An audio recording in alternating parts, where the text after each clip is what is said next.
When we talk about trauma, I don't even like to use that word anymore because you look outside the window, you look at this tree. It has a unique shape of its branches and leaves and whatnot. It's been shaped by how the sun, the structures, the wind. Right. The same with a human being. You cannot just take away one neuron and say, oh, this is a bad thing. This is my addiction pattern, and I can somehow get rid of this, because your ambitions and your achievements, they're there in that neuron as well. Great to be here with you, Matt. Yeah, good to be here with you. Yeah, thank you. So we met in 2017. I think it was the Singularity Global Summit. I don't think know. So. They called it, and you had come up to me and you had introduced yourself, and you had heard my podcast, which I thought, I listened to your stuff quite a bit. Yeah, thank you. Yeah. And I looked, and you had this shirt that said Ethereum, and I remember I go, what's that mean? And you're like, oh, my son created it. You didn't say too much about it. And of course, like an idiot, I didn't really quite understand, and you had explained it a little bit. But what I want to talk about is the thing that was most interesting to me was just the way you think about just the human mind and about meditation and about what life is all about. And so it confuses a lot of people, the way I think about stuff. Yeah, so I want to confuse people even a little bit more. I love confusing people. Well, first off, when we know stuff, we are so set. We feel confident. We feel like we know stuff. We're moving somewhere. And it's very, it's very easy. We're easy to be blindsided, right? Because then life always blindsides you, one way or another. And when we're confused, then we can become a little bit more open. Right, and take a different perspective. Well, like the first chapter of my book is about be a pain detective, and I actually think pain is life's way of giving us a wake up call, or say pay attention to something. And I think as humans, we really do so much to try to avoid uncomfortableness. And granted, I'm not trying to say pain is a good thing. Pain is just something that exists, and suffering, and some of it's real, it's physical, and then there's mental and emotional. I mean, certainly with your views of the war in Russia and Ukraine right now, there's a lot of probably mental anguish that you're experiencing and how you think about that. However, like this, people do everything to try to avoid uncomfortable feelings. I mean, that's pretty much human life is all about, right? It's about us trying to be more comfortable and survive and have resources. It's all about survival and comfort. Yeah. So your life, I mean, how do you feel about your life now? You vacillate between joy, happiness, peace. I mean, how are you today? I don't feel anymore that it's my life, if you will, but it's life, right? And life is always full of stuff. There is always nice weather, and then there's some physical pain, and there is some fun stuff happening. And somebody sends me a picture of a cool cat or something. I have a friend who does that every day, And I send pictures, I take pictures on, my daughter's birthday, and there's so much going on all the time, right? And this war, and we focus on stuff. And then it's okay, this is how life is, right? But it's just current focus, right? It's nothing more than that. It's just one tiny aspect of life. Yeah. Well, first off, so explain this shirt that you're wearing. All right, it's a fun shirt. I love cool, colorful stuff. And it appears to be a buffalo. Symbol of Ethereum. So this is from ETH Denver, the best Ethereum event, annual event. And they basically have fun, and they enjoy colorful, fun images. So this is a bufficorn, which is a cross between unicorn, buffalo. A bufficorn. Wow. Maybe Pegasus, whatever. So what is your typical outfit when you go out and about? Whatever I'm comfortable in. I do like colorful stuff. Yeah. Or colorful imagery and whatnot. And but whatever I'm comfortable with. I don't like formal wear that much. Yeah. In general, I don't like trying to be formal. When's the last time you wore a tie? Oh, man. I don't know. Yeah. It's been years. 10 years ago. Really? Yeah. I don't remember. But I mean, the whole idea of being formal, it's humans try so hard to pretend. Right. Right? We're this, we're that. You know what? We are silly goo Exactly. Silly human goo. Exactly. Yeah. So people present themselves to the world in a particular way versus who. Yeah. Yeah. And they're so scared, right? Like everybody's so scared to, they're trying to present a certain picture, right? It's actually interesting that when you meditate or you take magic mushrooms, Yeah. you connect with that, like with the fact that as we interact with people, then we typically, automatically, there's this, we have a certain presentation that we present to certain people. Oh, this is my presentation for my significant other, for my kids, for the world, and so on, right? But, Yeah.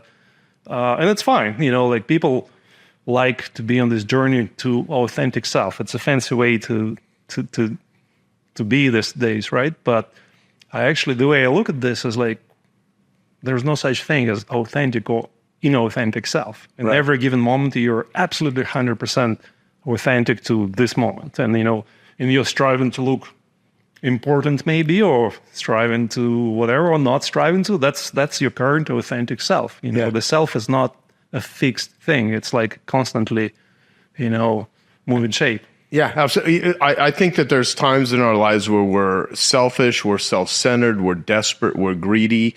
There's other times where we're caring, we're compassionate, we're serving, and it depends on the life circumstances. Yeah. So, talk about, I guess, are you in a stage right now in your life where you consider yourself striving? Explain that to me. Well, you use the word striving, so it's the pursuit of going after. I'm the stage of my life where it's not my life and it just flows. Okay. So, how ambitious would you consider yourself? Absolutely zero ambitions. Really? Yeah. Okay. Yeah. Well, I'm assuming you work out, you exercise, you take care of yourself. I do all kinds of stuff. Yeah. Okay. I don't spend my time on laying on the couch, but have you ever been like has there ever been I never really had the opportunity to do that, like with building businesses, having children, all kinds of stuff, and no, not really. I mean, now I actually have the opportunity, but somehow it just doesn't. I mean, sometimes I do, like watching some Netflix, and my cat is beside me and whatnot. Yeah. What sort of? Do you only have a cat? Do you have any dogs? Just a cat. Just a cat. Which was left from my girlfriend. Oh, okay. So the cat really was the girlfriend. Okay. Yeah, it was hers, but and she left me the cat. And you inherited the cat. Wow. Yeah. Wow. What do you connect with the most? Like, what do you connect with? I mean, your kids with. I connect a lot with people who are struggling and suffering, which is basically every human being. Struggling and suffering, okay. Yeah, but I mean, like, I see that, for example, a lot in artists. I have this awesome artist friend, Nate, in North Carolina, and he's creating awesome stuff. And now he's building his own brand and whatnot, and he's always in a lot of emotional turmoil. Yeah. Sometimes suicidal and whatnot, and we talk. But for me, it's like every human is struggling and suffering, right? But most humans are scared to say that because, everybody looks so awesome, so well put together. I am fucked up. I'm the only one, right? Right. And the funny thing is, like, once they start sharing that and like, I struggle with this, I'm scared of this and whatever. First of all, that's relaxation because, it's more like, I'm fucked up. You're fucked up. Let's talk, let's cry, right? And it turns out that everybody is as human as you, as me, is struggling. And, you are not, you're familiar with the matter of addiction, right? Yes. That's being human. It's real. It's real human suffering. Yeah. I mean, it really is. And it took many years of my life. So, I interviewed Lance Armstrong earlier this year, and he had made this comment during the interview. He said, if you would ask me that same question, I think he said 5 years ago, I would have lied to you. He goes, I would have lied to you. And he said, I'm a fucked up guy. He's like, I've had a pretty, and he's like. It's such a relief when we can say the truth, right? Right. And that's pretty much what he was saying is like when you just try to, and he had, and when I'd first met him, I didn't know if I would like him. And he's like, I've done a lot of work over the last 11 years. He's like, I've had a lot to, think about, including, medicine journeys and whatnot. But yeah, so your artist friend, do you know Gabor Mate? You familiar with Gabor Mate? Yeah. So Gabor's a good friend of mine. He lives here in Canada. Yeah. And when I created Artists for Addicts back in 2015, he had written up this whole thing for me about the sensitivity of artists. And, some of the world's, if people walked in Hollywood and saw the Hollywood stars, they would be so I bet you half the people that have Hollywood stars have struggled with addiction, and many of them have died. And so, you've got the 27 Club where there's 150 plus musicians and artists that have died at 27 years old. And it's so interesting because the creators of the world, and I don't just say creators in terms of artists or music, but like the entrepreneurial creators, there's so much anguish and there's so much mental struggle. And so I think, can it be parlayed into something productive, or is it something that just keeps them trapped? And I think so. What are your thoughts on? Because I had mentioned before we started recording, you want to talk about addiction. You're like, sure, let's go there. And I think of addiction as a solution to pain. I don't believe you can punish pain out of people. So if you try to incarcerate someone, which they do, or you look at someone as a moral degenerate like a choice, then it just makes it more hidden. People don't want to talk about it because they're going to be publicly shamed. Have you struggled with addiction in your life? It's interesting, right? Because it's like when people talk about addiction, people talk about drugs, right? Like they have the way they label stuff. But then I help people take a broader perspective, right? And a lot of people are addicted to working hard. Right. Oh, well, there's a book on workaholism, and the subtitle is The Respectable Addiction. Yeah, so I've been lucky, if you will, that my addictions have been mostly of the type that is less frowned upon by the human society. But the addiction of being smart and constantly learning new stuff, it's awesome addiction. And it also, like, over the years, became very clear to me that this is also one of my ways to kind of escape, like when I'm suffering struggle, then I might be likely to try to read a new book and find a new way of thinking about stuff. And it's funny, right? Because a lot of the times it's also about, instead of dealing with stuff, we try to find a way to heal stuff or learn or understand stuff. It's like, stuff is right here. But I don't like that. That's too hard. Let me try to. And addiction to working, like, a lot of my life has been, again, it's been generally manageable. Like, I worked quite a bit, but then I also had my kids, and I'm happy that I spent a fair bit of time with them and all of that. But so I had those things, and the light addiction to alcohol and whatnot, and I had a light addiction to cannabis, if you will, for some time. Those are mostly gone. But again, like, for me, this is it's a word. What does it really mean? It means that a human being, we all have emotions we're not comfortable with, and then we try to find a way to manage them, right? And then we find the tool, and eventually, inevitably, we overuse that, right? Like, we work a bit, we work more, work hard. Oh, it's cool, generates dopamine and recognition and results and success and whatnot. But then we keep working more and more, and, we stuck in that. Or maybe we drink a little bit, and then over the years, we keep drinking more and more, or whatever other thing we consume. Like, coffee is my drug. I like it. I drink a few cups a day, and it is a drug. And what's the most coffee you've ever drank in a day? Not a lot. Like, I don't know, maybe 4 or 5 cups. Okay. I mean, one of their mechanisms that's been programmed into me long time ago is discipline, right? So that's been a very powerful tool that's been in me since my childhood, and it's been extremely effective in a lot of things, and really messed me up in a lot of things too. Right. The way I think about this is also, here's their range. Like, some people are really good at discipline, and some people are really good at being sensitive and surrendering. Right. And I think that sometimes we have a natural way, we gravitate toward one or another because of our genetic circumstances and whatnot. And, but I've seen people stuck in one of those for a long time. Okay.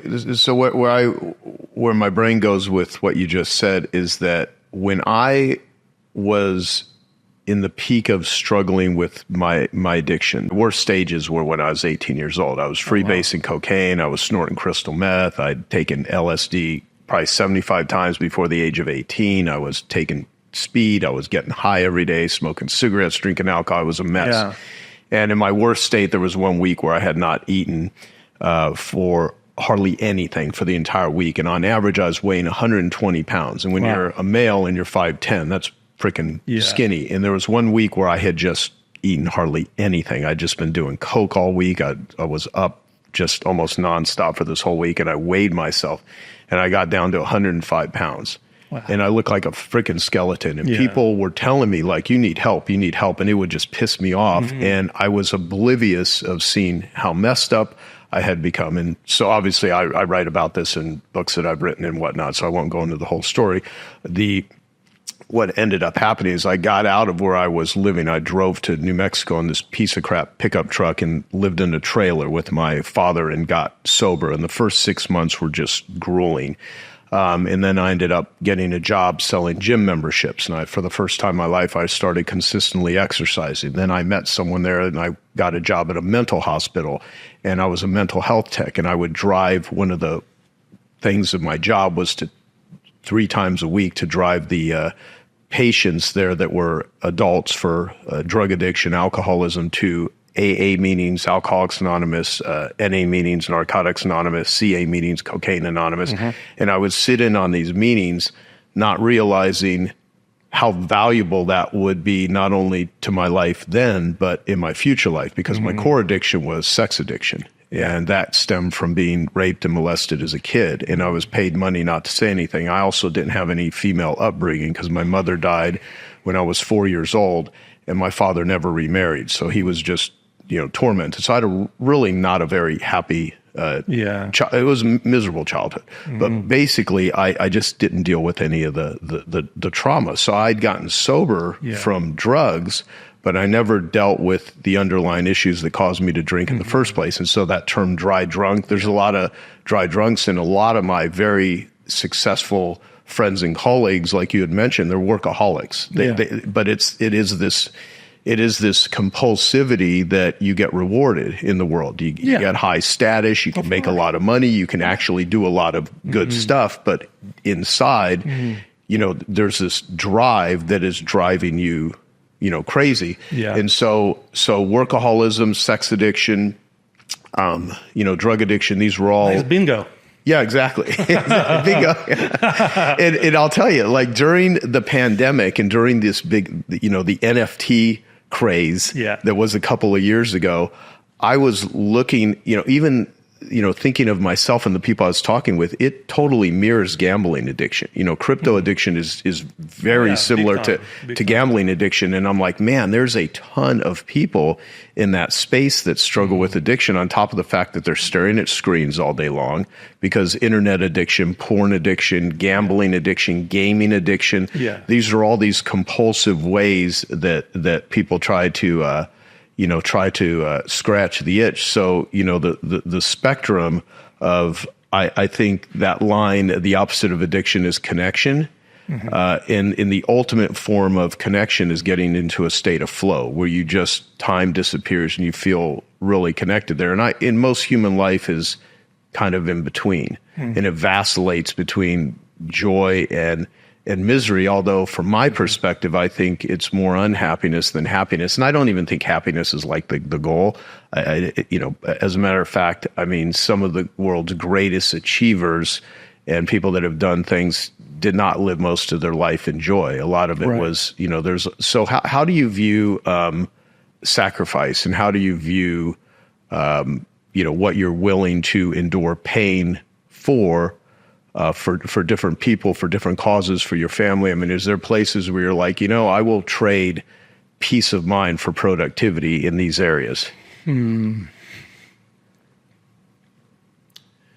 This is a very complex calculation that a human being does every single moment, right? Like, what do I do? And it has a certain pattern, so it keeps applying, right? And it finds them successful or not, and it keeps applying them in one way or another. So like sacrifice, right? It's always the way I look at the human being does what it does, and then there is a story about why did I do that, and is it good, is it bad, what not, and the story is a superficial layer on top of that. The behavior is not driven by the story, but the story is one aspect of what a human being is, and I also seen that our story about what's happening, why am I doing things, can change radically, change, right? But the thing is, like, even when the story changes, the behavior might still be there or not. It's really fascinating. So, somehow for me, for example, I've never. On the one hand, I can say that I rarely sacrificed some physical aspects of my health. Like, for example, I've always been very good with sleeping. That's something I've never really sacrificed. Really? Even when I was working full-time, studying full-time, and having a kid, my sleep was difficult sometimes, but I would never, for example, work during the night and do stuff and whatnot. I would always go to sleep, and still that's been all of my life. But then also sacrifice, right? And then I exercised for the bulk of my life. I started exercising about 17, and I was this skinny guy, and I wanted to be bigger for, to attract girls and also to look scary to bullies and whatnot, right? Right. So of course, there's a practical reason. so I've done that, and it's been awesome, but also, I've been in that discipline of doing that. I've been also looking back. I've been so insensitive to some injuries and stuff, and injuring myself, basically not properly healing, and some of that stuff caught up with me later on. Right. So it's so that's another sacrifice, right? So all kinds of sacrifices, right? But whether we talk about sacrifices or not, right? We kind of want to say, I'm noble, I'm doing this stuff for the good, for the future. But you know what? Fuck your future, because the future will always surprise you, right? Yeah. So we do what we do, and then what happens is what happens. So it's merely what we do is our current best effort based on everything that happened to us, based on our current mindset and emotions, and how did we sleep, and what did we eat, and what did we listen to, and maybe listen to your podcast, right? Yeah. Or maybe we listened to some asshole who said something different and gave us some crystal meth. I never tried that, but well, you know what's funny? The only thing that makes the brain light up quicker than sexual imagery is methamphetamine. I mean, when you probably don't want to try it. It's a bit, but here's the thing. I don't think if you're sitting there, I don't even know what the hell rational even means, half the time. Yes. But if you would sit there and be like, let me take this substance that's going to, be clearly has a lot of consequences, but it gets you high. But at the same time, if you've been on medicine journeys, which you have, those could be really intense too. But the point is people are trying to escape constantly the reality of a situation. So, let me mention this. Because I want to get your perspective on what you think of this line. I talk about it all the time because it just, for some reason, it just resonates with me. So I have a Genius Network member named Dr. Don Wood, and he's a trauma doctor. He used to be a hockey player, and he's in his 60s, and he never had a lot of severe trauma. He never had, that he can recall, any serious trauma in his life, but his wife did. And he got into becoming a trauma therapist in a lot of ways because of his wife and just different people, and he's become really good at it. And he has this line where he said, if you understood the atmospheric conditions of somebody's life, it would make sense why they are the way that they are. Yeah, of course. Yeah. So in your, so if you think about the atmospheric conditions of your life, if I had them, I would be you. If I was built genetically, everything the same. And so, and you've talked about this where people are just doing what it is they do. It's not even right. Let me also talk a little bit about this, because when we talk about trauma, I don't even like to use that word anymore, because for me, it's just like every human being has all kinds of influences on them all the time. And then some of them, they are powerful and they stay with us for a long time. Some of them are more fleeting, right? And you look outside the window, you look at this tree. It has a unique shape of its branches and leaves and whatnot. It's been shaped by how the sun, the structures, the wind, the humidity, and all of that stuff. Right. The same with a human being, right? We are shaped by that, but we're not a static thing. It's not like we become this and then we stay this. We're ever flowing infinity, constantly dancing with our environment. And what is also interesting is that as I've been in the last year, especially kind of diving more and more into the world of AI, and AI is modernized. They are built on a somewhat simplistic model of a human brain, neural networks. And what is very interesting is like one aspect of this. Like when we humans think about the brain, and we have many of us heard the story that we have these neurons, and they then get activated. For example, a neuron can be activated when you see somebody's face. Right, so we say that, and people we're well familiar with, they might even have a bunch of different neurons activated when that happens.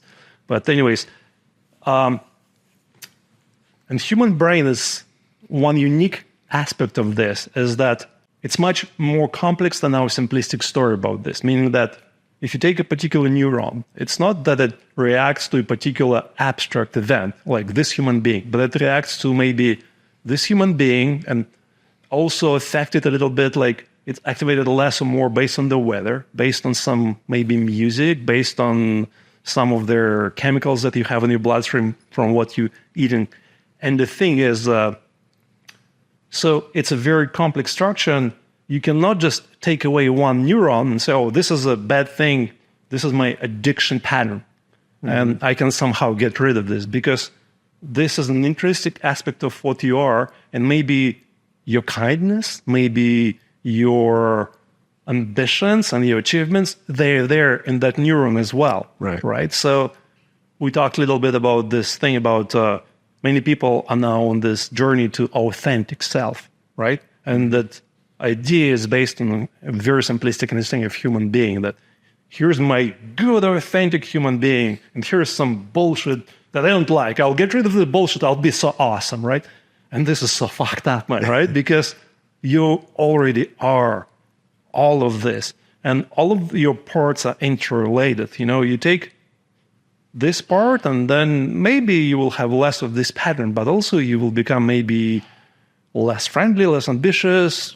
Maybe you will get really fat. Who knows, right? But that's the point. You cannot disassemble a human being into components. It's just like one interconnected, interwoven structure. Yeah. Okay. So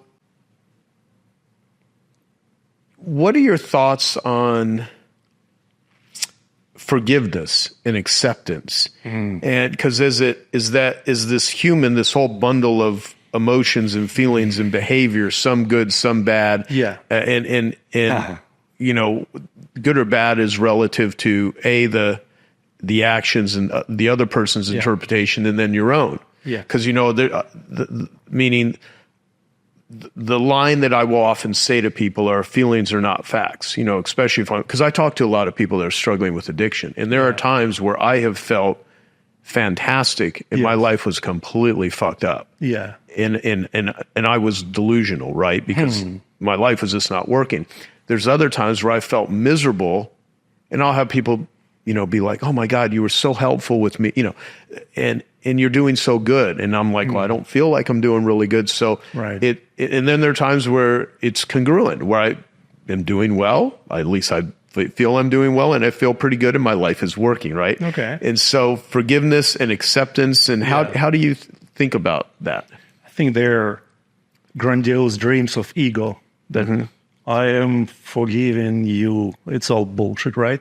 What I mean is that when the real forgiveness happens, it's usually, it's not a story that's, it's not the real forgiveness, which is again the new story, but it's not coming together with a story like, I forgave this, me, you, whatever. But it's something much different. It's like the real forgiveness happens when you see, oh, wow, there was nothing to blame in the first place, right? When you see like, oh, wow, this human being,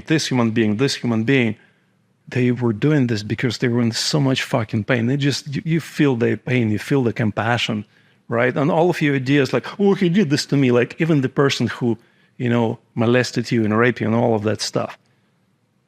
Fuck him, but also love him, right? Because he was doing this because he was in so much pain, right? And a lot of this pain, I don't know his story, right? But a being who is not in pain is not inflicting pain on other human beings, right?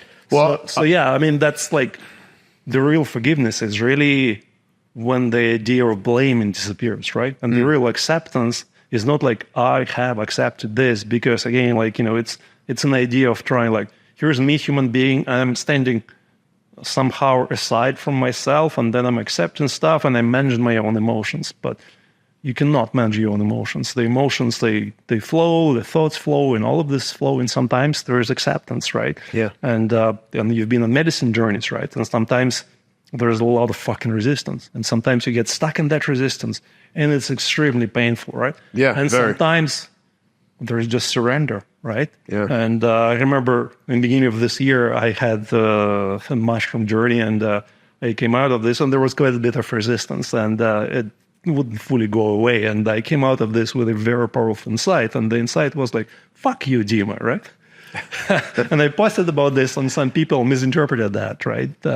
Because really it was about, there was a lot of compassion in that insight, because really it was about the fact that sometimes we do our best. We try to accept and surrender and everything. Like your acceptance of your non-acceptance, like this is the infinite circle of that, right? It's not like, acceptance, and, oh, I will accept, and now I'm peaceful and I'm happy. It's like, sometimes acceptance is just like this. This is, I'm in pain, and this is it. Right. And I'm suffering, and I'm not able to accept this. You know, I look at, we mentioned war in Ukraine, and I see a lot of people who are really suffering and struggling, like, this is bad, this should not be happening.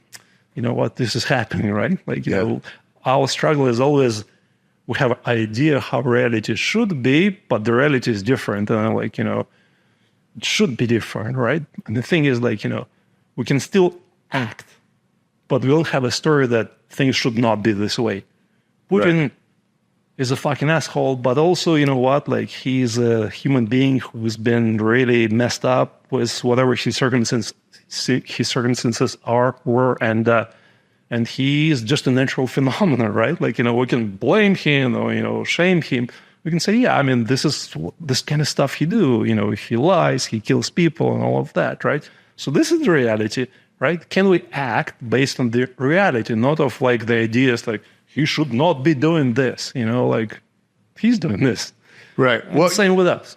Well, you said, someone misinterprets something. Well, like it's really interesting, because if their interpretation is their interpretation, right? Yeah. So if someone responds, that's their reality, right? Right. Because there's people that, so if you take something you've posted and people are like, I don't, they're disagreeing with you, they're arguing, or others are like, Dima, totally relate with you, whatever it is, whatever the topic is, whatever is going on, that's just simply their atmospheric conditions, their life experience. And the thing with humans, I have thought about this a lot over the last year, is everybody thinks they're right, including me most of the time. And I think it takes a lot of awareness to be like, I'm really, I may not be right here. I could be completely and utterly wrong. Yes. And people will fight for their wrongness in thinking they're right. And there's that line, I've heard Stephen Covey say it, I've heard, other people say it, where people judge themselves on their intentions, they judge others by their actions. Right. And if you were to ask Putin, or you'd ask any side, you take Israel and, Hamas, whoever is in charge of any political thing, whatever, they think they're right. And and when someone will often hurt us, well, that's not my intention, but their actions did. Yeah. So, and that's a really hard thing to come to grips with when there's, war and conflict, with each other. But I think the conflict first starts internal conflict. There's not going to be external conflict without people internal conflict, and then butting, heads with themselves before they start butting heads with others. Yeah, and being right, it's like, I'm a guy who used to be very keen on knowing a lot, and I have a very natural curiosity, and it's still present. I learned about a lot of stuff. I read and I play and I explore and whatnot. But it used to be very important for me to be right. Right. So it's like what I know, right? And when I would argue then I didn't realize that, but I would be so scared of not being right. And I would just try to bamboozle to my opponent and pretend that I know when I had my doubts and whatnot. And so arguing with people is difficult, right? And it's no longer the case. It's right. like, I post my opinion and then it's like, this is just like my current idea. And then somebody is agreeing with that. Okay, awesome. And somebody is disagreeing with that. Like, of course you're right? Like, how can you agree with the bullshit I just posted, Right. Right. So it's this, there's this lightness, right? I can see that all that we know is a matter of perspective. And that perspective is not the truth. Of course, it's the truth of this, but a human being is really just this imaginary perspective on everything, right? Yeah, Most of the time, it's like, here's me, I'm the center of the universe, this is how things are, and I know it's right, and so on. Hey, I hope you're enjoying this video, and I want to let you know that I have a new book that's come out, and if you'd like to get it absolutely free, there's a link below in the description, or you can wait till the end of this video, or you can simply go to joesfreebook.com and you can get a copy there.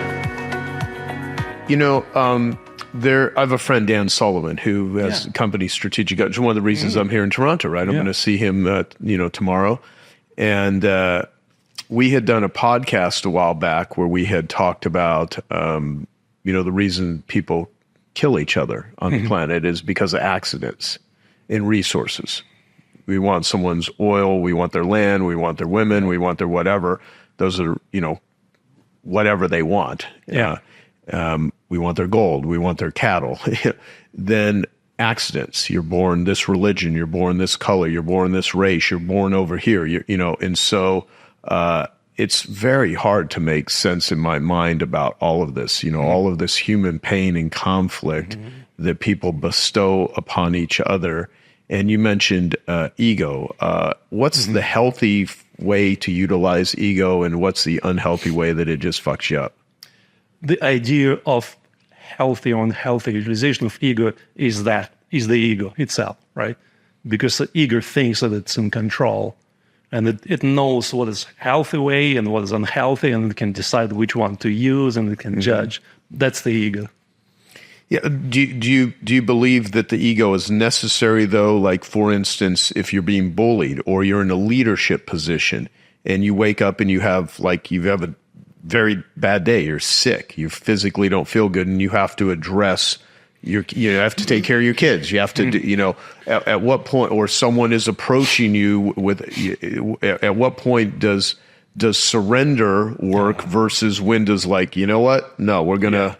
Surrender is a fancy way of ego, nothing more than that, right? It's like my ego is so awesome and so spiritual that I'm going to fuck my ego and surrender, and I will have no ego, right? And if you listen to that carefully, you can see that it's still the fucking ego, right? And there's nothing wrong with that, right? The ego is just a story that is generated like sensation in pretty much every human being most of the time, that here's me, I'm separate from the world, and I have to interact with the world, I have to protect myself, I have to get more resources for me, and all of that kind of stuff, right? So I see that as a very natural aspect of a human functioning, right?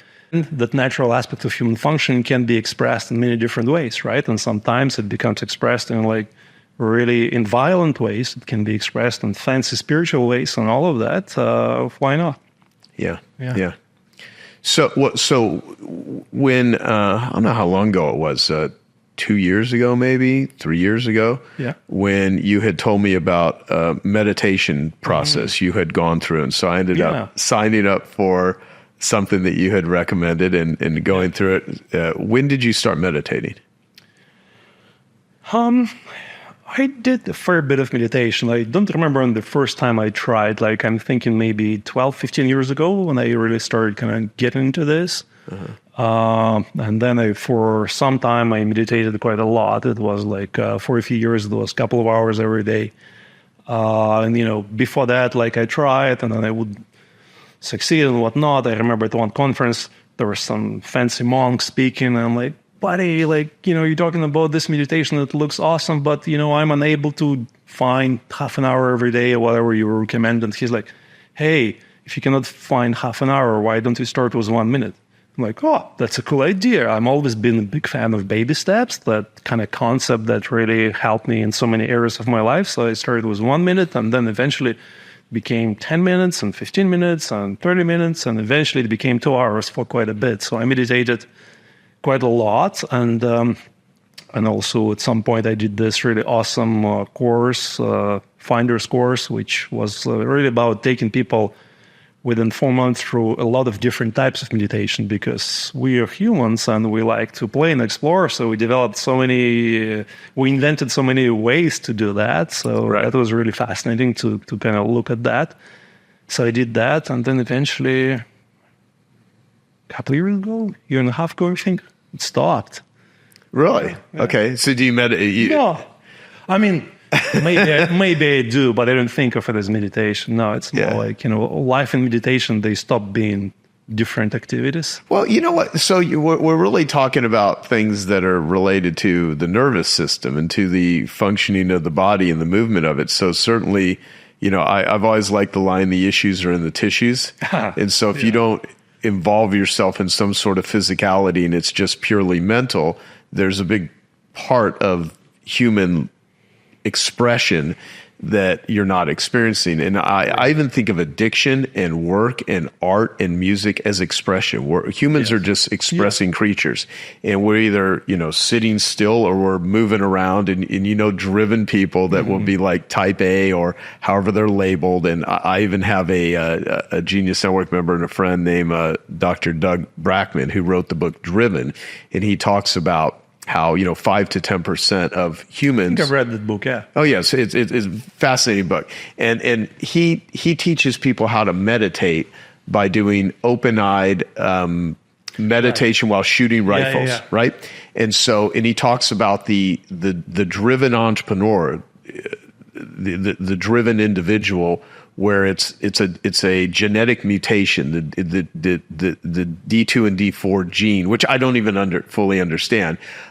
Even though I've interviewed him on this, I still don't. I think he's got 2 PhDs. He's a smart dude, quirky as hell, and there's the drivenness. So there's this nervous system thing. So when you're meditating for a couple hours a day, you're going to interact in the world completely differently than if you're not doing that. So you stopped. Did anything change, or did you get to a point to where you kind of do you feel better? Do you feel worse? Do you not even think of it that way? Yeah, I don't even think that way, right? Yeah. Like, everything constantly changes. Yeah. Here's you meditating, here's you drinking more coffee, here's you drinking wine, and at some point I stopped drinking alcohol, and I didn't have a single drop for a few years, and now I can have a glass here, a glass there, but it's no longer a trigger that takes me down a certain path, like, trying to have more and more. Like, computer games, right, can be an addiction, and I'm not really into shooter games, but there's this puzzle game, Candy Crush, right?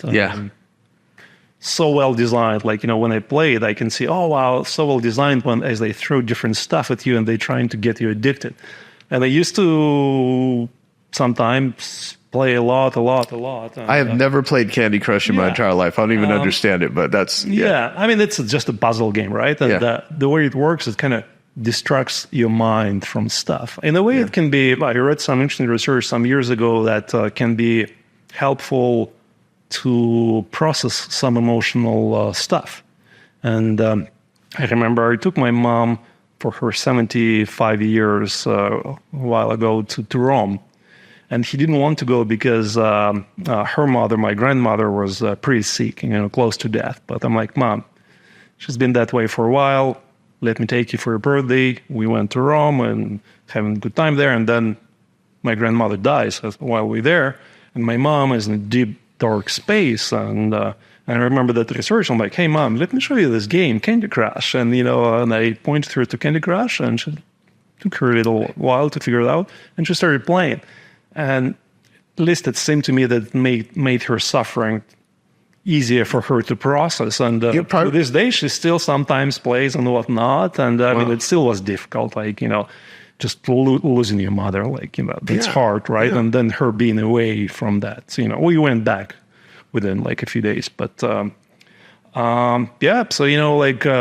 addictions and games and everything else, right? This is just our natural human reactions to handle what we're trying to handle, whatever the current reality is. Yeah, I think there is a lot to be said about distractability, and there are times where grief or situations, betrayal, whatever, are so difficult that I guess the way I think about it, does it expand you or does it contract you? I mean, yes, very good point. And I'm sorry to interrupt you, but it's just like something that I thought a lot about, and I've seen that in myself and others, right? In any crisis, like, one of the two outcomes usually happens as we kind of go into this suffering. One of two things can happen. We either contract more and we become more defensive, and we like, this will not happen, I know what happened, and this will never happen again. And we just like, contract around our pain, and we become more rigid, more defensive,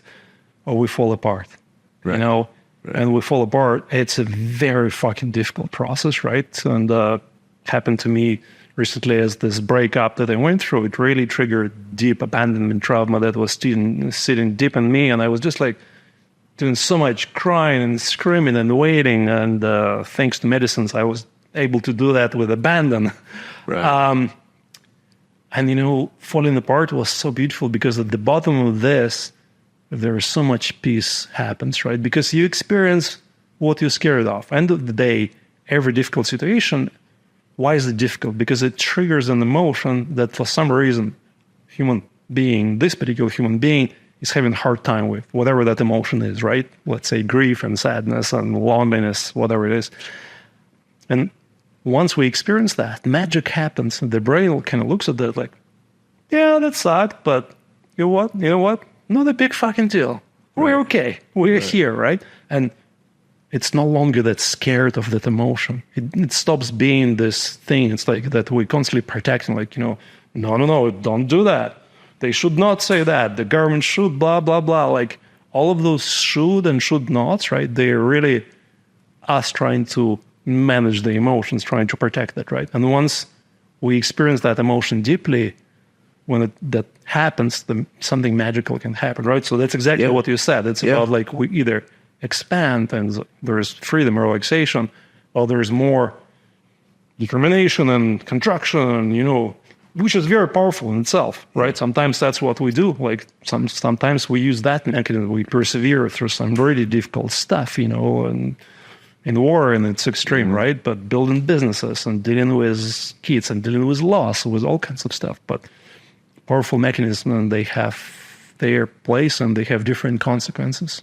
Well, I want to emphasize this, what you're talking about, because the way I interpret it is if someone's spending time listening to us right now, or they're watching us, all humans are going through pain. I think a magic moment is when someone talks about going into a place that everyone deals with. Like, to go back to trauma, let me say this, like I like that there's so much conversation about trauma.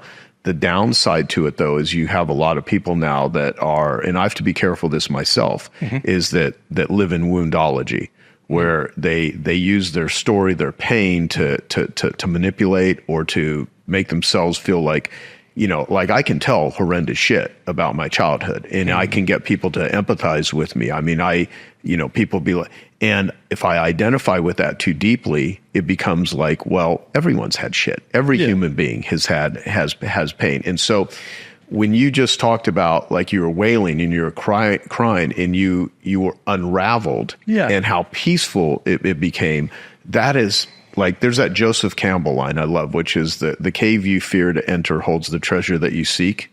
And there are a lot of caves that are just scary as fuck to go into. And admitting that you have an addiction problem, trying to hold yourself together when you have your heart broken and you've been betrayed. I mean, that is really difficult.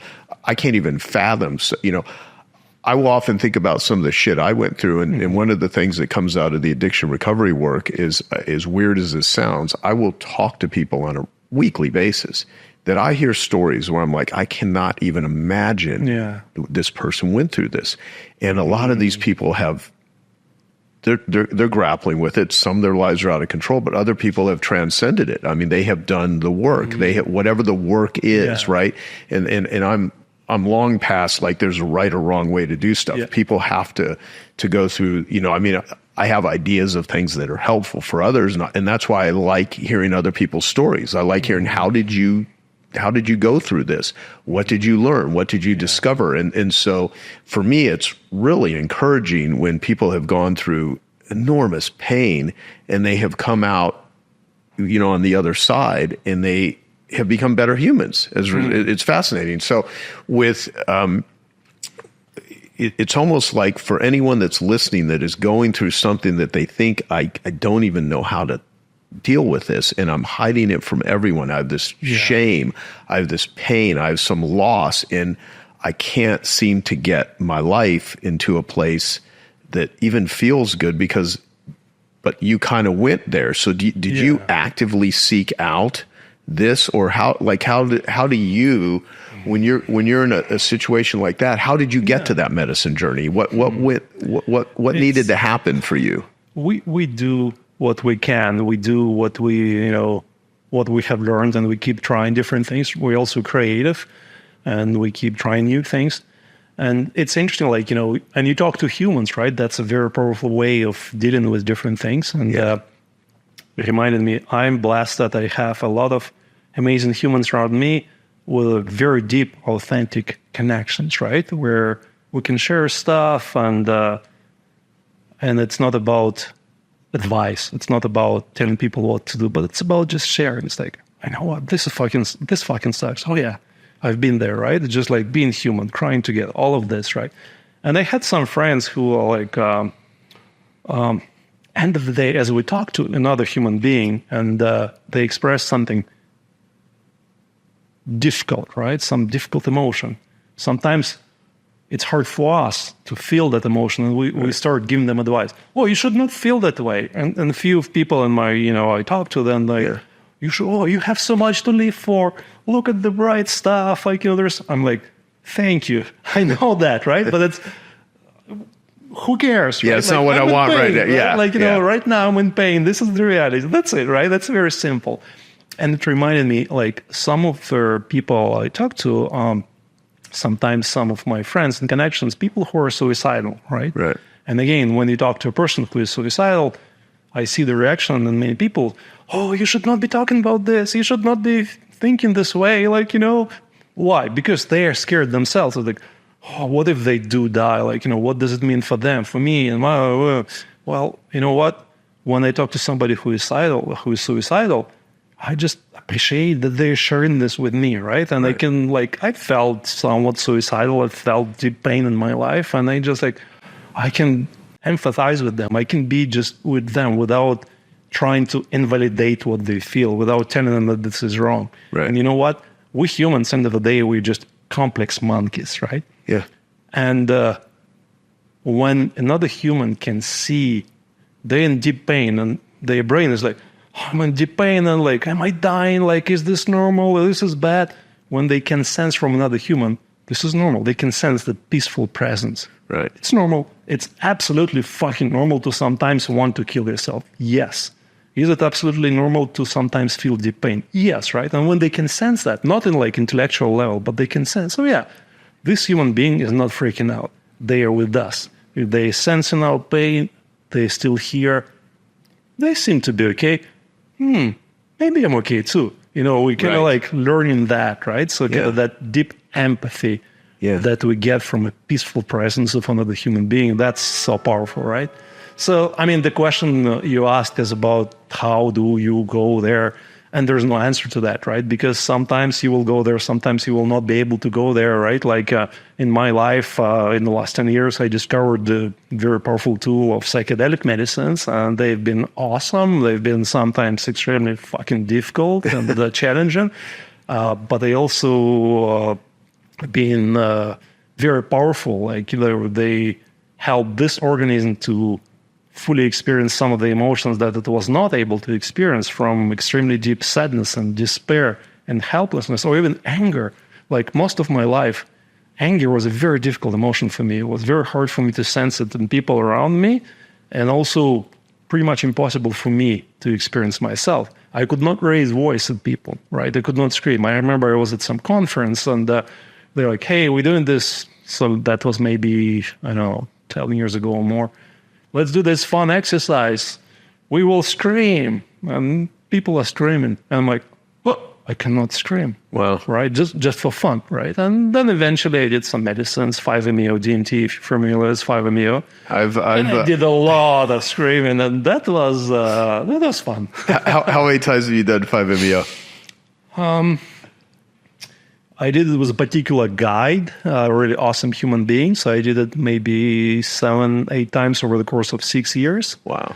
And now, like, they're not illegal in Toronto. You can buy 5-MeO vape pens in mushroom shops all over Toronto. I didn't even know that. So you can get that, and I have a vape pen, and sometimes now I can use a light dose on my own. So wow. So yeah. Wow. So all in all, maybe, I don't know, 12, 15 times, however you count the small doses. Well, I just as an aside, in 2015, I went to Mexico, and I'm the first person in the world to have before and after brain scans of doing ibogaine and 5-MeO DMT. Nice. Yeah, and it was. We took a film crew there. We filmed. I've never put that footage out publicly. At some point, it might end up in a documentary or something. But it's yeah. So the point is, though, is you have been willing to travel into places to open up this very fucking scary places, right? Oh yeah, God, yeah. It's so it's like this is where your illusion of control, you kind of like at some point it's so overwhelming that it just like disappears, right? It's like, this is it. Maybe I'm dying, maybe whatever it is, but this is it, right? And that's the magic of this, right? When that happens, and then your brain, your organ is like, oh, wow, something new can be born in this, and like in this total pain, total despair, total helplessness. Yeah. So I want to take a break in just a moment, but before we do, I want to ask you about there's a resistance, because you had mentioned the word resistance. I don't know if you ever read the book The War of Art by Stephen Pressfield. I think so, yeah. Yeah, it's great. He's a friend of mine. Yeah, it's a great book. And he talks about resistance with a capital R. And he uses the word resistance as all of those things for it doesn't take a lot of resistance to do shit that's, like go out and get hammered drinking, or to default into some get rich quick scheme, but to take on like I would say like a medicine journey, or to go into, making amends to people that you have hurt, or becoming part of a recovery program, whatever. Let me actually comment quickly on that before you continue, because I actually think that going out and getting hammered, that's a lot of resistance in your body to some pain that you're experiencing, right? The pain that is crying, that is screaming, that wants to get out, but the organism's like, no, we're going to resist that. So like, how do we fucking escape that? And this is resistance too, right? It's just like, we can use that word for many different things. Oh yeah, no. Right. Not to say how Stephen, if he was here right now, would interpret that. But what I mean is like, to be in some deep pain and say, you know what, I'm just going to escape it versus I'm going to face it. And by the way, I don't think, like, who am I to say how to tell someone the right or wrong way to deal with something? I mean, ultimately, it's just consequences. I mean, if there were no negative consequences, I think, I would want to eat pizza all day long, eat sugar all day long, go out and, just do all kinds. And consequences, right? We like to talk about them, but people often have a very simplistic story about them. Because if you look at your own life story, the challenges you went through as a human being, the addictions and all of that, but look at where you are. Yeah. These are also consequences, right? Yes. So consequences are eternal and unlimited. Like, when Vitalik, my son, who has created so much in this world, his birth had a lot of consequences for me, for a lot of humans, right? Like, and initially I was 21 and they became a father, and I'm studying and I'm working full time, and now I have a child. Wow, that's a lot of fucking pain, right? But then you also have this beautiful baby. There's so much love, Right. And then, like, raising that baby, well, a lot of difficulty, a lot of challenges, a lot of stuff, right? And then seeing that baby blossom into something and creating. So consequences, they're eternal and unlimited, right? And we're talking about crypto being used by people for gambling, right?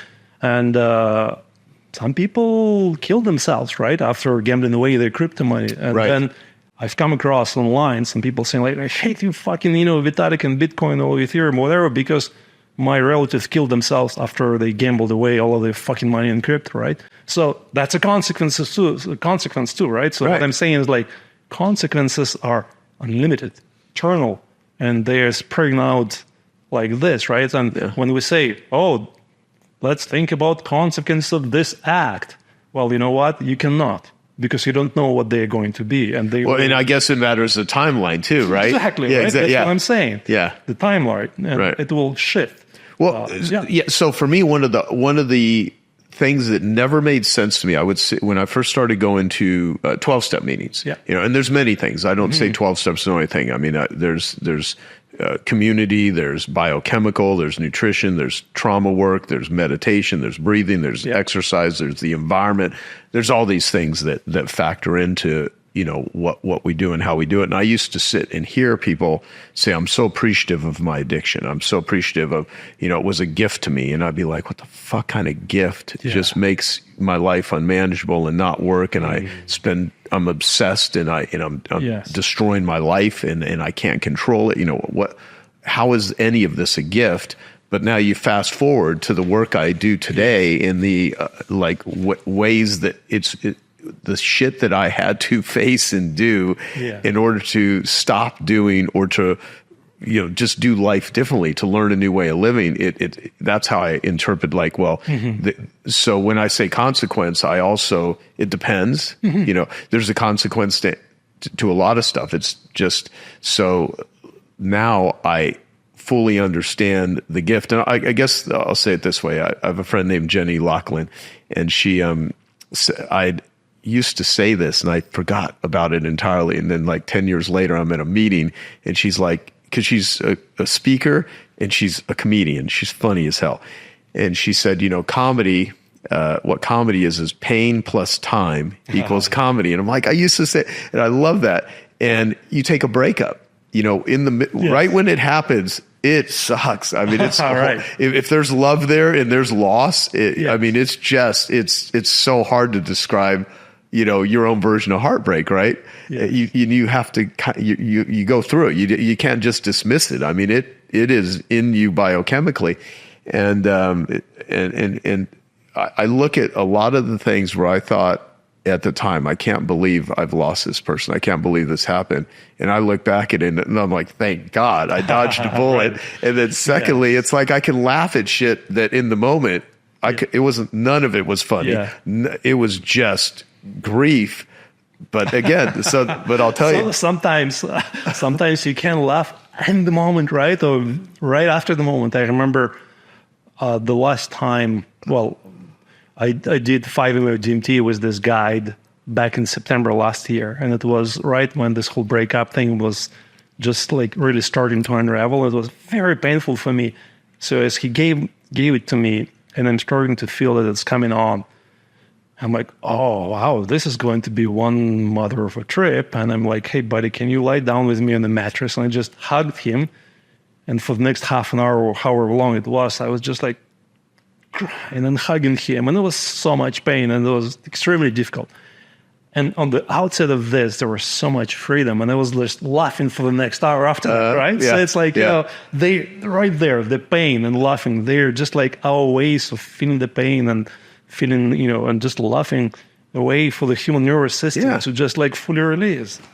Yeah, what I'm hearing and why I interpret is that's just the connection. Yeah. You connected with the pain, you're connected with the joy, you just let it go. And the thing, and the reason I wanted to kind of emphasize it is that I hope that whoever's watching this or hearing this, when there is a time, and maybe it's right now, maybe where there's that resistance in it, and it's just keeping you trapped. Yeah. There are ways to let it go, but that surrender. And the thing you said earlier about surrender, like Tony Robbins, I know Tony quite well, And I've interviewed Tony a couple of times. And when I have him at my events, I always interview him because I don't want the whole crowd jumping up and down and all that sort of stuff. I mean, that I'll let him, he's good at that stuff. That's not what I like. I've been to a bunch of events, and I took Vitalik to events. Oh, did you? Okay. Events, yeah. Okay. And I'll tell you, I think you take not just Tony, but a lot of these empowerment seminars or anything that would be in the realm of like better yourself over a weekend or whatever. There is a lot of people that try to, motivate their way or push their way or empower their way through addiction. And recovery is really a surrender process. Yeah. It's not a fight. I think that's the first step, right? It's like recognition of that this is fucking bigger than me. Exactly. And so you said I was really good at discipline, right? But then there's surrender. Oh, yeah. And I think in your life, my interpretation, again, is that you've gone through this roller coaster, discipline, surrender, and, and acceptance and just seeing how life is. And I think that's just the way it works. And people that think you're going to solve everything with discipline and power, you're not. And if you think you're going to just try to be a spiritual, enlightened person and you're never going to have to get your ass up and do stuff, like I love the Power of Now. I mean, Power of Now, like by Eckhart Tolle, is a great book, powerful book. I mean, and I don't know many people that I've ever heard say, I sat down and I read Power of Now and I made $1 million. I mean, there's shit you have to do too, right? So there's in the presence, the being present. If you've ever sat with someone when they're dying or they're just so broken and their life isn't going to get better. It's just where they're at. I think just being present with them, oftentimes where you're saying with someone, it's an energy. Yeah. When you are with someone, again, this is my interpretation. When you're with someone that's with you and you're feeling that empathy, it's not just you being there. It is an exchange of some sort of energy that happens. And I think that's when healing can begin. Well, let me ask you, what are you currently reading, listening to, watching that is interesting to you right now? Twitter is my number one social media, even though now I'm also excited to see that finally we've seen some decentralized social media finally getting some traction. And there is some cool content that I'm also reading and getting on Farcaster and on Lens. Okay. And it's interesting to see that my son, Vitalik, he's now spending more time on Farcaster than, say, on Twitter or anybody else. So on their own island. So that's in terms of and I kind of like that because it gives me really, and I have a list of people that I follow that gives me all kinds of input from what's happening in Ukraine and Russia and Canada and psychedelics and meditation and AI and technology and stuff like that. So as I mentioned, I have a very curious mind and I'm attuned to different things. And then sometimes I really get interested in a particular topic. For example, a year and a bit ago, I really got interested in AI, the way where it is, because it became obvious to me that we're at some powerful inflection point, and I generated thousands of cool images and I posted them on my Instagram and whatnot. And I also been learning a lot about, how do the modern AI system, LLMs, work and how do they evolve and whatnot. So again, a lot of my stuff is coming from that. I used to read a lot of books, lots and lots, and I do much less of that now, actually. Yeah, I still kind of can read. I still have a bunch of books open on my Kindle. Some books that resonate with me are books about non-duality. I don't know if you know that term. Yeah. So kind of I have some awesome books that I pick up some new books here and there. Books about AI, about how the brain works, about medicine, health. How humans function and this kind of stuff. In the past, I also read a lot of books about building businesses and leadership and stuff like that. And that's no longer really a big area of interest in me. But also, it's I have a lot of interest in that, and I still do a fair bit of mentoring, coaching people who come to me and want to talk about things like that. But interestingly, that the way I now think about entrepreneurship and building businesses, it's a reflection of a human being. So it's really important for us to connect with the human being that is building the business, because the emotions that you have and the emotions that you don't realize that you have will really determine the outcome of what you're doing with building the business, right? Right. So anyways, like, so I do that, and actually I'm watching a bit more. I used to be so disciplined, like, working and doing stuff and businesses and kids and, and then exercise and whatnot. And now I'm a bit more relaxed and I can watch some nice dramas on the TV and whatnot. And I really enjoy connecting with like looking at how the actors portray those stories and human emotions. And now I'm much more connected with that. Yeah. So, and it used to be less attractive to me, or, it was harder for me to connect with that. Yeah. Do you feel like you are missing out on anything? No. Yeah. Like, life is infinite, right? So of course you're always constantly missing out on so much. But you're not missing out on anything because this is it. This is it. Like, your life is not in the future. Your life is not in the past. This is it. Yeah. And it might be different things. Right now I'm talking to you, another human being. We're connecting about some really cool topics. And in the morning I had a nice walk and I looked around and I fed my cat. And all of those moments, right? All of those moments, this is fucking life, right? Yeah. And you might have a story about like, oh, I'm doing this and building this and affecting people, but you don't know. Maybe you just smiled at a human being on the street, right? As you were passing by, and that human being didn't kill themselves, right? And maybe they had a child, and that child created another fucking Ethereum, or who the fuck knows, right? Yeah. So all of your stories about the consequence, about this is my vision, this is what I'm doing, they're all bullshit. They're fine, they're cool, beautiful stories. We all have them, right? But they are all just stories, nothing more, right? We're trying to, find a way to measure stuff. But life cannot be measured, because to measure, you always have to find context, and you have to say, like, this is good and this is bad. But it's all like, what is good and bad, and what is important and not important. So my life is now full of flow and ease and enjoyment of what is, and sometimes what is a fucking total struggle, right? And pain. Why the fuck not? Yeah. Well, I guess when I've heard you, I've watched a few interviews that you've done with people, and people are always trying to, ask you about Vitalik, right? Yeah. And my whole thing, I was like, I'm not going to sit and just try to talk to Dimitry about stuff just so I could hear about Vitalik. We can talk about him. No, of course. No, I know we can. Yeah, I know we can talk about it. Well, what I find interesting with you is, like, people are always trying to find out, like, hey, how did you make Vitalik? Right. How did you make him responsible? And you've always, from what I've seen, maybe there's some people you've said it differently, where you're like, he's his own person. He does his own thing. Look, I had a child. I had Vitalik, and he's like, your other kids. Talk about your other kids. Like, how I have two daughters, and they're awesome and very different and, beautiful. And they're going through their own, one of them is currently 13, one is 16, and they're going through their own process. The younger one went through a very difficult year.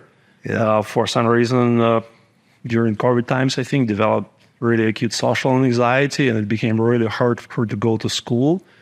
And it was a real struggle, and she would be, from their outside, you could say that she looked deeply depressed and, spent a lot of her time in her room and in her bed and wouldn't go to school 9% of the time. And that was very difficult, right? It's really difficult when stuff happens to our kids, and then we kind of want to help them and support, and we do our best. Yeah.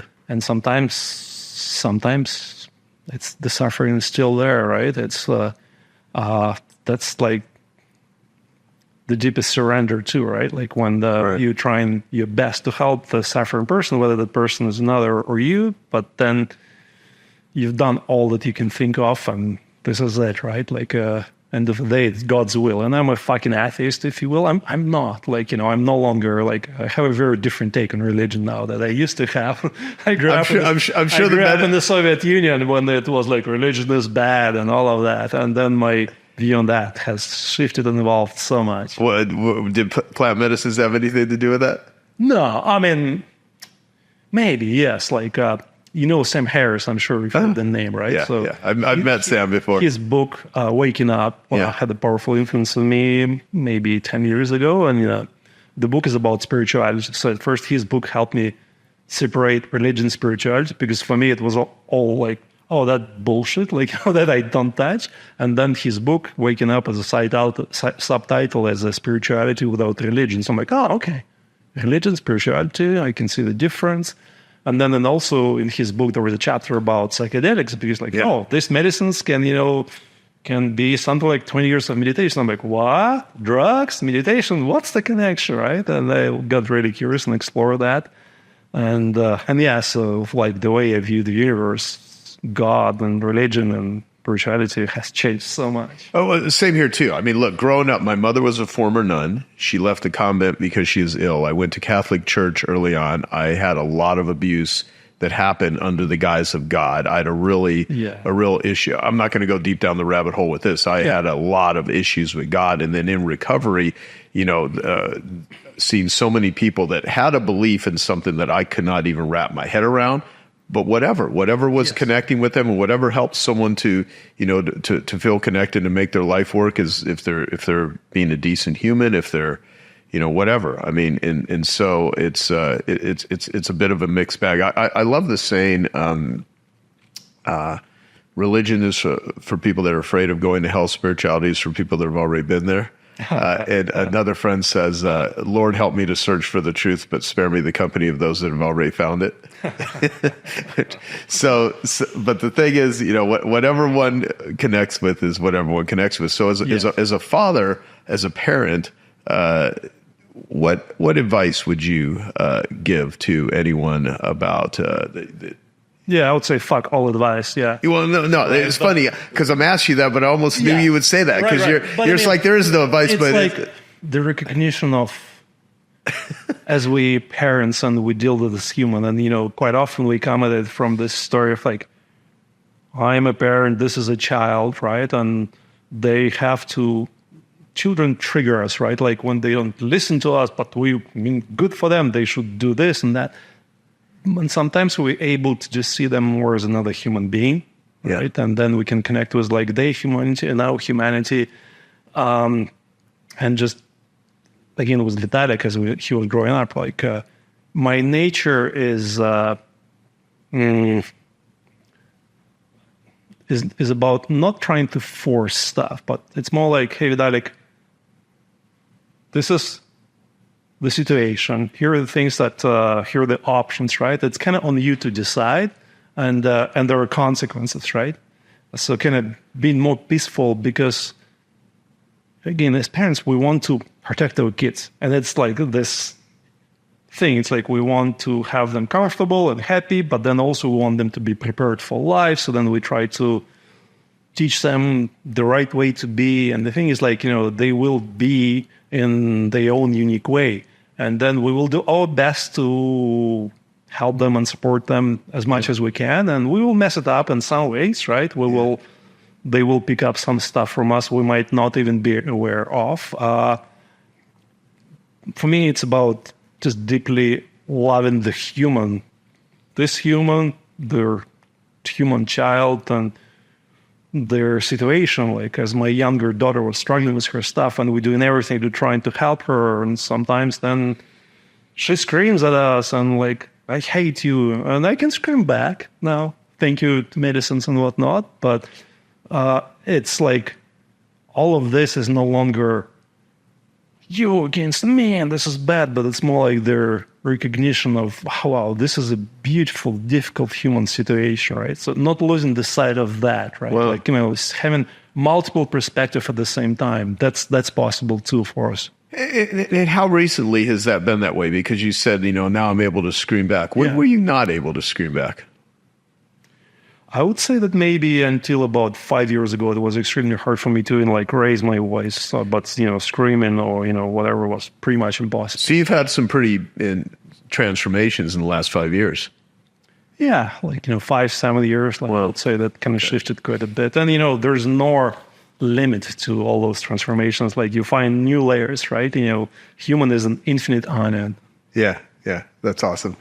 All right, so you mentioned AI. So I mean, look, in the time we have remaining, let's talk about AI. Let's talk about crypto. Yeah, love to get your views on it. So for, I mean, I recently met Michael Saylor, who's all a big Bitcoin, And where's Ethereum going? Where do you even? I mean, I remember early on you saying, right now, this on those maybe 2 years ago, I saw in an interview you were saying, there's not a lot we can do with it now, but that's how everything is in early stages of all this with these innovations and when someone creates this. So where do you see it 5 years from now? It's really an awesome stage because finally, a lot of the vision that Vitalik and all of his colleagues that they laid out some years ago, it's finally is coming to fruition. A lot of the way they envisioned the roadmap, the way they're thinking, that finally there's this concept of so-called L2s, which is a way to scale Ethereum, and they're really doing awesome in terms of mass adoption. And finally, people can do transactions on those for tiny fractions of a cent, which opens up a lot of other use cases, not just like financial speculation, but decentralized social media and all kinds of other fun stuff.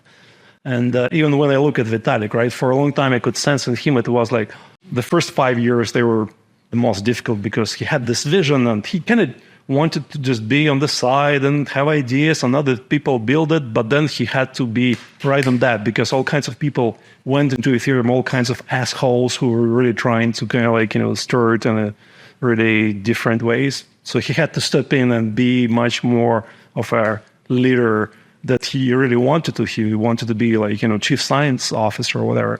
And then he was he felt very responsible, this is the vision that I outlined, and kind of want this to happen. A lot of things took much, much longer, including the transition to proof of stake, which decreased the energy requirement for 99.99%.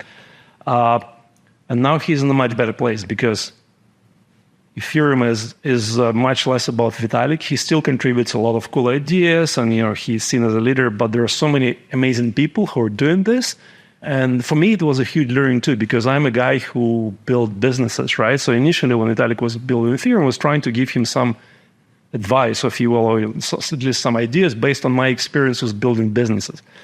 But he built something very different because my experience was mostly building pretty centralized structures, and they built something different, which is very messy, but very resilient and very creative. So kind of seeing that and seeing how many different people enjoy that openness and freedom, and they can throw ideas and they can discuss stuff openly, and this is really awesome. And he's much less on the side now, just kind of looking at this and throwing some ideas, but he no longer has to try to kind of control it in any way. And not that he did, but I can see that he's really enjoying that. The vision is coming to fruition. So that's where we are. And I think if we look at the society as such, we're really getting to a stage of mainstream adoption, right? Because with ETFs, Bitcoin ETFs are there, Ethereum ETFs in the US should be done this summer, right? This is really becoming this is some drug crime thing. This is this is part of the fabric of our life, right? Right. So I think for me, it's very exciting to see that happening. And I can see that finally the Ethereum infrastructure is there for people to build all kinds of really cool stuff, from gaming to identity to decentralized social media, whatever you can think of. Finally, the tools are there, right? And the team is also, instead of building this very hardcore, deep down protocol level stuff, they are now delivering stuff and improvements in the system that make it easier for end users to use the system. So really, really exciting stuff.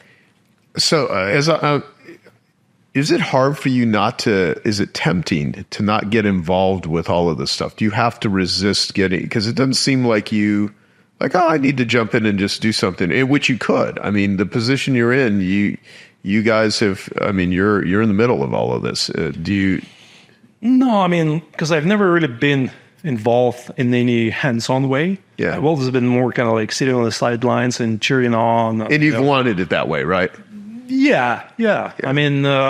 I was busy building my businesses, raising other kids and whatnot. So for me, it was more kind of I was privileged to have the front row seat at looking at the spectacle of this transition, of human society to new way of doing finance, new way of doing many other things happening. So it's really awesome. And I'm full of opinions and ideas, and I really enjoy being connected with some of the cool people in that space and kind of watching them create cool stuff, and I do my best to just support them on the emotional level. Not like I can tell them what to do, but And you don't try to tell them what to do? No, but when they struggle, I can send them my hug. So I can remind them that this is fucked, but this will be okay. And yes, SSE is doing all kinds of shit, has done a lot of kind of shitty things to a lot of people. You know what? We're still persevering, people moving on and building stuff and whatnot. So for me, it's really just being this part of the emotional support system of Ethereum. This is exciting, right? Yeah. So definitely I'm quite interested. I keep my eye on that, and I have a pretty decent high-level perspective on what's happening. And I'm very excited by what I can see. We're really at this stage of very exciting adoption of stuff, and so much happening, and not just like in finance, which is all cool and exciting, right? But beyond the finance, so much stuff to do. Wow. Okay. Yeah. So one thing that I'm annoyed at myself at is because I left it on the counter at my kitchen counter at my home before I flew out here. Is I had a copy of a pre-release version of Ray Kurzweil's newest book called "The Singularity Is Nearer," and it's about the age of AI. Yeah. And I had because Ray's a friend, I had him send you and Vitalik a copy of "The Singularity Is Near" a while back. Yeah. And so here we are with AI. Recently, how are you engaging with it? What do you think is going to happen? It's mind-blowing, right? Because you read about this, and I read so many books about AI, and I kind of loved the whole topic. It definitely was a lot of interest to me, and I loved Ray's books. I read all of them. Then I gave them to Vitalik, hey, Vitalik, check it out. So I'm pretty sure they are part of his kind of upbringing. So kind of seeing that happen, as I was tracking this and kind of as I'm playing with it, I'm like, oh, wow. This is really getting to totally new and different stage, like the way we can interact with them over text, and then, wow, the kind of imagery they can create, the kind of video, and people, AI is not creative. You know what? I have created many thousands of images with AI and some videos, and there is plenty of creativity, right? And humans are extremely complex and can be creative and whatnot, and I can see that these systems are starting to approach the level of ingenuity and creativity that humans have. So for me, it's a very exciting time.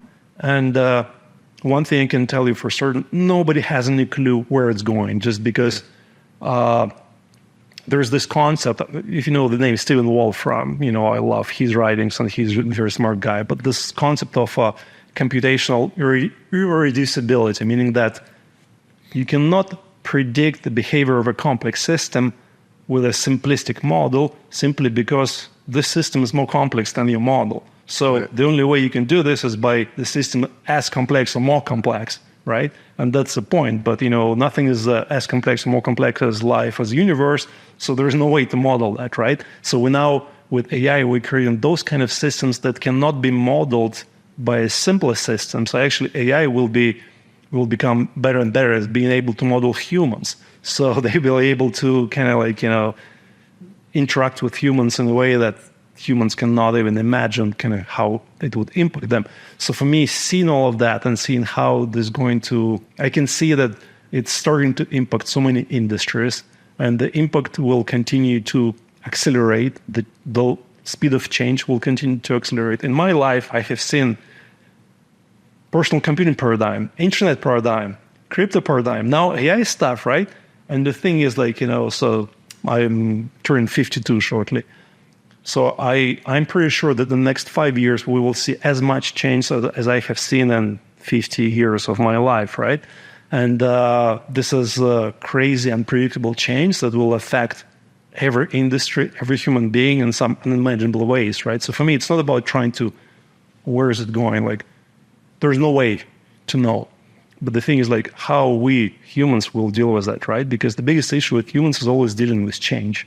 Yeah. And we're going to see much more change, much more rapid change, intense change in the next 5 years that we have seen in the previous few decades. And this is going to be very difficult for a lot of people, right? So I'm also happy that we have more of these discussions in the society about how do we deal with addictions, mental health, trauma, whatever they call that, right? But all of that, it's really about human beings struggling with the emotions, struggling with the change, with the rate of change. And, then for me also, I'm really happy to see that finally we, in the renaissance of psychedelic research, right? And also in many countries around the world, the legalization of that. And, people finally like, yeah, we can try to stop and prohibit the things that we're scared of. But you know what? This is going to have all kinds of effects. Just like, some stuff we talked a little bit about today is, let's say, sexual drive. Such a powerful human drive. And a lot of our interaction of our society of humans with it is like, oh, this is bad. This should not be this way, right? And that creates so much pressure. And then, those behaviors and drives are still there, but they become convoluted and they end up in people killing and raping and molesting and all kinds of stuff just because, it should not exist. Reality is there, right? It's like, when we try to push down, a drug war is another example. We're trying to push our simplistic ideas of what should not, right? But the reality is always there, and it becomes just like, now we have this fentanyl, problem and whatnot. So for me, it's about the more, as humans, we keep opening up to our fluid and messy and beautiful and uncontrollable nature and all of this, right? Like, this is the beauty of life, of being human. Yeah, and it's going to be, so back to your question, it's going to be exciting, it's going to be fucking scary, it's going to be difficult, and it will be really hard for us to deal with this, but wow, hang on, the ride is not, you cannot stop this ride. So you cannot find control. Yeah, I'm not sure if I would ask you, do you prepare for this? Do you embrace it? I think you're more on the side of you embrace it than like preparing for anything. I mean, prepare, why not? But it will not help you. Yeah. Because you will do your best based on what you know. Sure, why not? I'm not saying don't prepare, but life will still surprise you, and your preparations will be useful maybe to some degree. Yeah. Okay. So, well, let me think. So, what do you hope for the world and the people in it? Fuck all hopes, fuck all dreams, fuck all fears. Let's enjoy this. Let's kind of act from where we are, right? And talk to other humans and connect and support them. And if we're into achieving stuff and building stuff, let's build and achieve some awesome stuff, like, awesome companies building some really cool products and some crazy conflicts, right? And the conflicts are very difficult, right? And we want to take sides, and we also want to achieve peace, and right? And people, it's interesting, when the war started, the Russia invaded Ukraine, and some of my spiritual friends, some of them, they had this like, oh, Dima, don't talk about this. Don't post stuff about this. Let's just be peaceful and meditate. This is how you bring peace. I'm like, I'm sorry, guys, but this is your misunderstanding of meditation, right? Sometimes if there is a violent attacker comes at you, your best meditation is a fucking baseball bat to his head, right? Like, this is how you meditate, right? Life is not about a prescription. You do this and there is more peace. The horrible conflicts that we have in Gaza or let's say in Ukraine, right? Like, it's not like we can meditate our way to peace. We have to deal with the reality. We have to deal with that violence. We have to deal with the facts that there are people who want to kill you, who want to rape you, who want to take your stuff. This is also a reality, right? You cannot just say, they should not be this way, right? They are this way, so let's deal with what things are, right? Whether we're talking about drug war. How about instead of punishing suffering people, we try to look for ways to support them, right? Yep. It's really that, right? Or if somebody's trying to kill them, it's not about necessarily killing them, but obviously this human is fucked up, and they have their reasons for being fucked up, but we kind of want to isolate them from the society because we don't want to create more violence and, more pain in the world. So but how can we do this with the deep appreciation of this reality just being what it is, right now, right? Not in like dreams and hopes, and dreams and hopes are fine too, right? No question. And fears, let's prepare, right? But they still are stories, and those stories, they will fall apart sooner or later, right? So it's fine to have them, but the power of now, right? The power of now with all of it, with all of the stuff that's happening. It's not a prescription. Yeah. It's a recognition that things are already the way they are. Right. So What didn't I ask you that I could or should have? I think we covered so much. No, we did. We covered a lot. Very human, yeah. Yeah. And we didn't talk about a lot about Vitalik, but I love and appreciate him so much because he's a very smart guy, and that's awesome. But also, I have seen so many very smart assholes, right? Yeah. And what I really appreciate about him is how kind and human he is. Very down to earth. He doesn't own fancy cars or yachts or whatever. Is he still nomadic for the most He's part? still nomadic. Yeah, he travels the world. He should be in Toronto pretty soon. Hope to see him actually on my birthday this year. He's just a human, right? And he's also, his leadership, he has shown to other smart, nerdy, kind people that it's okay to be smart and nerdy and somewhat awkward and whatever. Like, this is fine. You don't have to pretend. You don't have to be fucking Andrew Tate and like, oh, I'm this. If you want to do that, not a problem, right? But it's like, this is their beauty of humanity, is that so many ways to be, and each one of them is perfectly fine. And he created his movement, and it looks like it's a lot of really awesome, smart people gelled around that, and that's freaking awesome. And I love that, and I love kind of seeing that and seeing how that movement creates so much, all those cool new systems and cool ways of finance and financial systems and so much more. Yeah. Yeah, awesome. So is there any place where people can follow you, learn more about you, anything you're currently writing? I mean, you mentioned X, Twitter. Yeah. If you look for me on Twitter, you'll find me there. Yeah. Well, any famous last words for... Resistance is futile. That's great. I love that.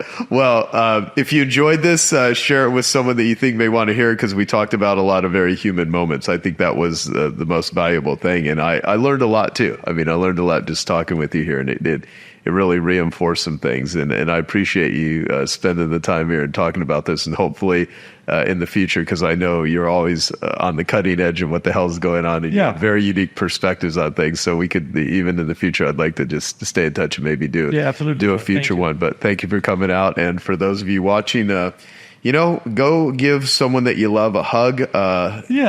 Just, there's important people in life. Or kick someone that you hate, right? Like, be your authentic self. Exactly. War and peace. They might kick back. Awesome. Well, thank you, sir. I appreciate it, man. Thank you.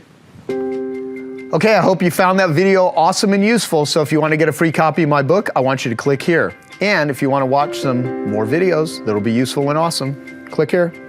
Go ahead. They're over here. Do it now. Come on. Thank you. Watch them.